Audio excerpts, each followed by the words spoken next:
The Ghost Fleet of the Great Lakes.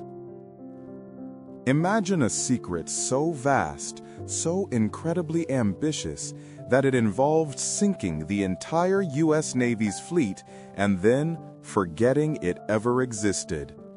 This isn't fiction. This is the astonishing true story of the Ghost Fleet of the Great Lakes.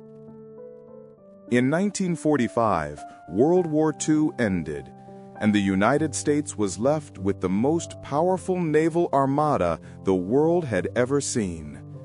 Hundreds of destroyers, destroyer escorts, frigates, and patrol craft that had fought from the Atlantic to the Pacific were now obsolete.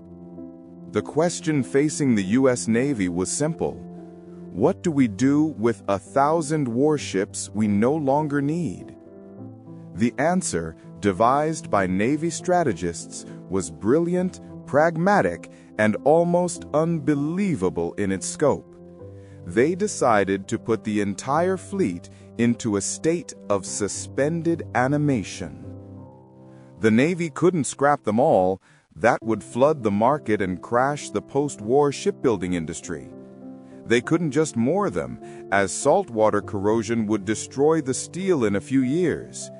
They needed a perfect, stable, and completely freshwater environment to preserve them indefinitely.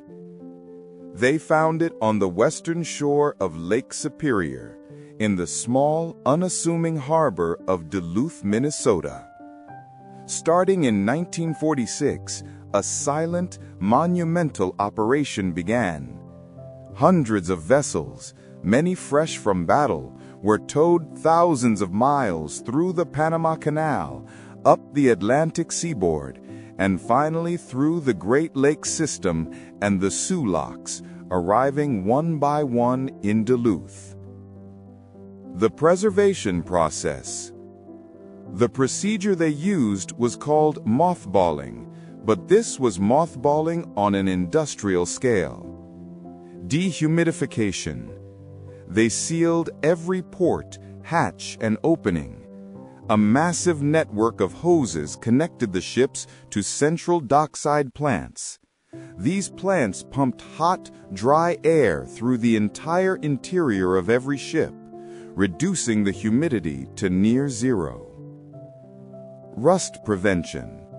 The outside of the ships was treated with a special spraylat, a thick, light gray plastic coating that looked like a giant rubber glove.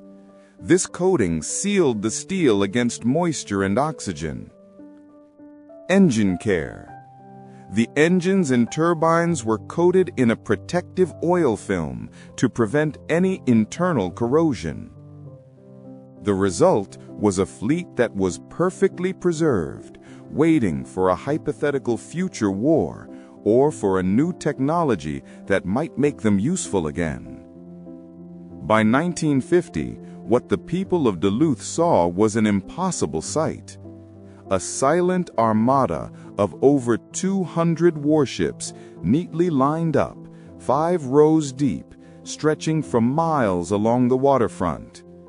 The Duluth Aerial Lift Bridge, now an iconic landmark, suddenly found itself presiding over the largest gathering of U.S. Navy warships in freshwater history. It was a fleet that could launch a major naval operation, yet it had no crews, no fuel, and made no sound. They were ghosts in plastic shrouds. The Great Surprise. The existence of the Ghost Fleet was a secret, but it was quickly forgotten by the U.S. public, becoming an astonishingly normal part of life for those living in Duluth. To them, the massive gray wall of silent ships was just part of the skyline. The story gets truly fascinating in the 1960s. The Vietnam War demanded more naval support. The Navy needed ships, and the process of building new ones was slow and expensive. That's when strategists remembered the Duluth treasure. In one of the most cost-effective military moves of the era, the Navy started demothballing the fleet. Imagine the work. Shipyard workers had to rip off the thick spraylat coating and flush the oil from the engines. But when they opened the hatches, they found that the preservation method had been flawlessly successful. The ships that came out of Duluth were in many cases in better condition than the active fleet stationed on the coasts. They had zero saltwater corrosion and virtually no internal decay. 116 ships were reactivated for service in the Vietnam War.